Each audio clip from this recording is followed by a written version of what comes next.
एक दोन म्हणता म्हणता हजारोंच्या संख्येने मराठा बांधव हे मुंबईत आले, पण प्रशासनाला मात्र याची कल्पनाच नव्हती का, असे प्रश्न आता उपस्थित होत आहेत। त्याचं कारण म्हणजे मुंबई महापालिका सीएसएमटी परिसरात निर्माण झालेली स्थिती।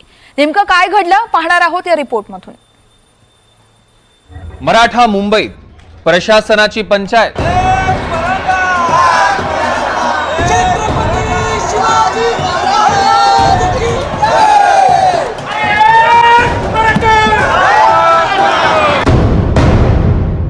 मराठे दाखल, प्रशासन बेफिकीर।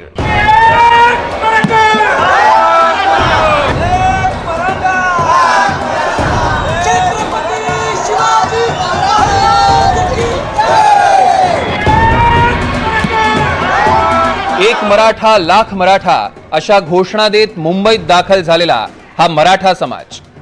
अभूतपूर्वरित्या मराठा समाज मुंबईत दाखल झाला आणि याचाच अंदाज प्रशासनाला आला नाही का, असा सवाल उपस्थित होतोय। त्याचं कारण म्हणजे सीएसएमटी स्थानकावरची ही गर्दी। आझाद मैदान तुडुंब भरलं, मैदानाच्या बाहेरही आंदोलक उभे राहिले, अगदी महापालिकेसमोरच्या रस्त्यावरही आंदोलक उभे होते, पण तरी जागा काही पुरत नव्हती आणि त्यात पावसाच्या सरी सुरूच आहेत। मग अखेर या आंदोलकांनी गाठलं छत्रपती शिवाजी महाराज टर्मिनस। सीएसएमटी स्थानकावर अचानक मोठ्या प्रमाणात मराठा आंदोलक आल्यानं प्रशासनाची तारांबळ उडाली। त्यासाठी आता सरकारनेच काहीतरी नियोजन करावं लागेल ना, कारण आम्हाला माहित नाही, तर आम्हाला रस्त्यावर थांबल्याशिवाय आमच्याकडे पर्याय नाहीये आणि आम्हाला असं की आम्हाला मुंबईकरांना त्रास द्यायचा नाही, त्याच्यामुळे आमची सुव्यवस्था करण्यात यावी की आम्हाला जेणेकरून पार्किंग करून मैदानात जाण्यात यावं, एवढीच विनंती आहे। मुंबईकरांना अशी विनंती आहे की आम्हाला तुम्हाला कुठलंही सहकार्य करा, आम्ही कधी न येणारे माणसं आहेत, आम्हाला यावं लागेल। फडणवीस साहेबाला तुमच्या चॅनलच्या माध्यमातून विनंती करतो की फडणवीस साहेब, विनंती आहे तुम्हाला, इशारा विनंती वाजा इशारा आहे की आम्हाला आरक्षण देऊन टाका। आम्ही आमचं दिल्या घरी जसं तसं जातो, आम्हाला तुम्हाला कुठलाही प्रकारचा त्रास देणार नाहीत। आम्ही प्रत्येक घरात तुमचा एक एक फोटो लावतो। फडणवीस साहेब, तुम्ही दिलता, तुम्ही आरक्षण द्या, आम्ही मुंबईला येत नाही। तुम्ही आरक्षण दिलं नाही, आरक्षण जोपर्यंत आरक्षण भेटणार नाही तोपर्यंत आम्ही पण मुंबई सोडणार नाही आणि कुठल्याही मुंबईकरांना त्रास द्यायचा नाही। रस्त्यावर बसायला लागलं तरी चालेल, इथं झोपाय रस्त्यावर लागलं तरी चालेल, पण एकही मराठा समाज, एकही मराठा बांधव इथून मुंबईतून हलणार नाही जोपर्यंत मनोजदादा जरांगे साहेब आम्हाला निर्णय सांगत नाहीत की आपल्याला आरक्षण मिळालं नाही, तोपर्यंत आम्ही इथून कोण हलणार नाही। या अगोदरच्या कुठल्याही आंदोलनाला असे मर्यादित संख्या न ठेवता आंदोलनाला परमिशन दिलेली आहे। मग मराठा समाजाच्याच आंदोलनाला मर्यादित संख्येची अट का, हा आमचा मुख्य प्रश्न आहे माननीय मुख्यमंत्री साहेबांना।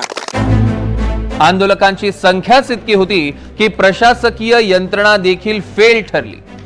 पोलिसांना काही काळ जमावाला हँडल करणं देखील अवघड झालं होतं। काही आंदोलक ट्रॅकवर उतरले, पोलिसांनी कसंबसं त्यांना बाजूला केलं।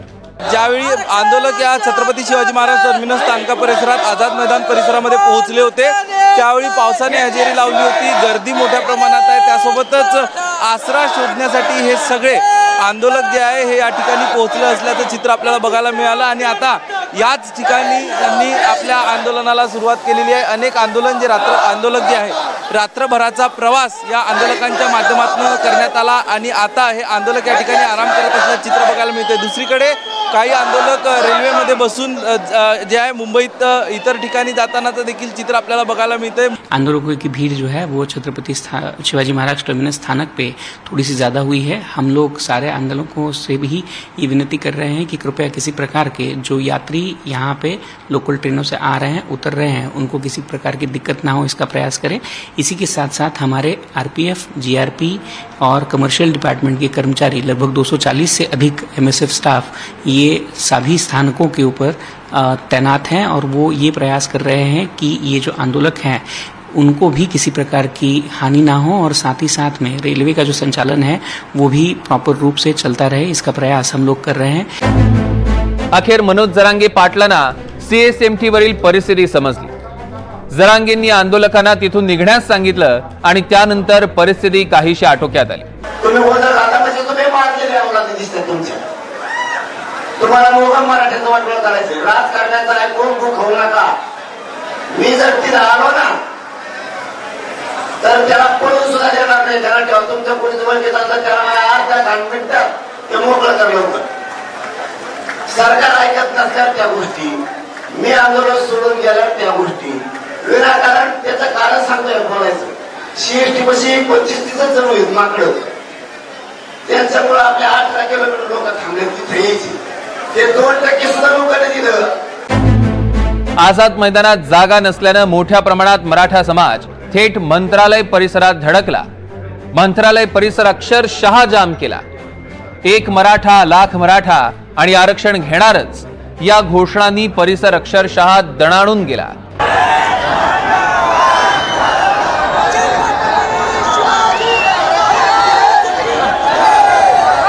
कुणाला त्रास देणं हा आपला उद्देश नाही.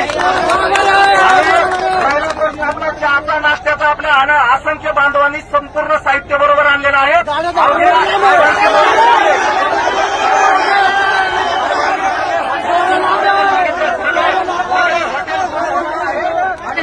आपण सगळ्या तयारीने आलो. फक्त आपल्याला प्रशासनाला पूर्ण हात जोडून पाया पडून कळकळीची विनंती आहे, संपूर्ण सहकार्य करायचं. मराठ्यांची शिस्त आपण मुकमोर्चेला आहे. 14 तारखेची सभा घेतली, साधी मुंगीला त्रास झाला नाही. अगदी शांततेत वरच्या बाजूला सगळ्यांनी व्हायचं, रस्ता मोकळा करायचा. जेवणाची मुंबईची ओळख असलेल्या गेटवे ऑफ इंडिया परिसरातही मोठ्या प्रमाणात गर्दी झाली. Gateway of India Taj hotel परिसरात मोठ्या प्रमाणात मराठा समाज जमा झाला.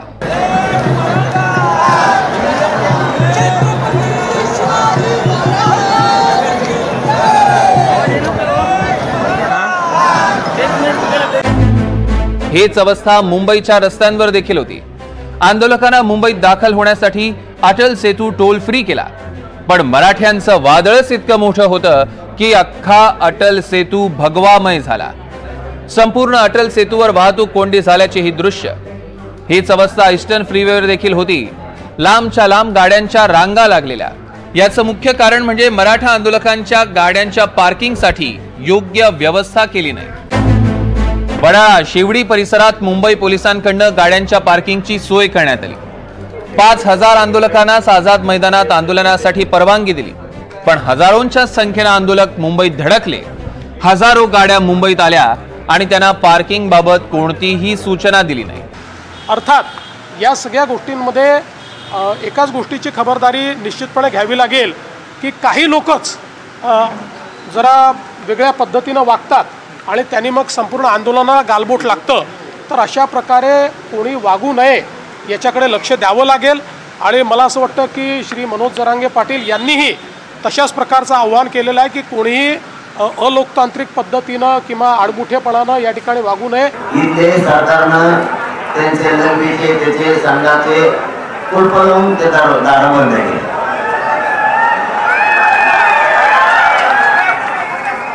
पाण्याची परिस्थिती तीच आहे. अशी माहिती मिळाली की दुकानं सुद्धा जेवणाचे मंदिर ठेवून, म्हणून CSTला जे बसले होते पोरं त्याच्यामुळे बसले होते.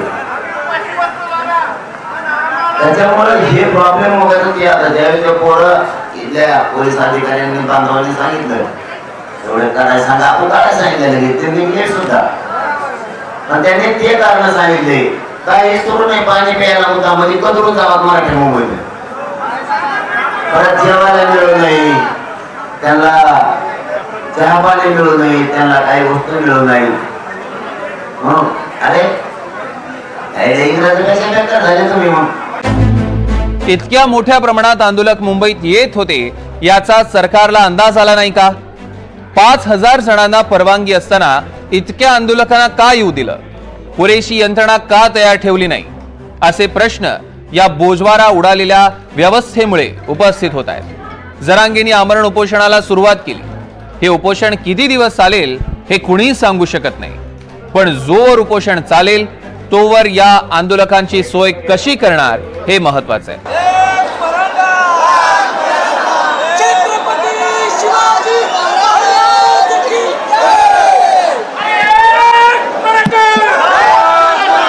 Bureau report, NDTV Marathi, Mumbai.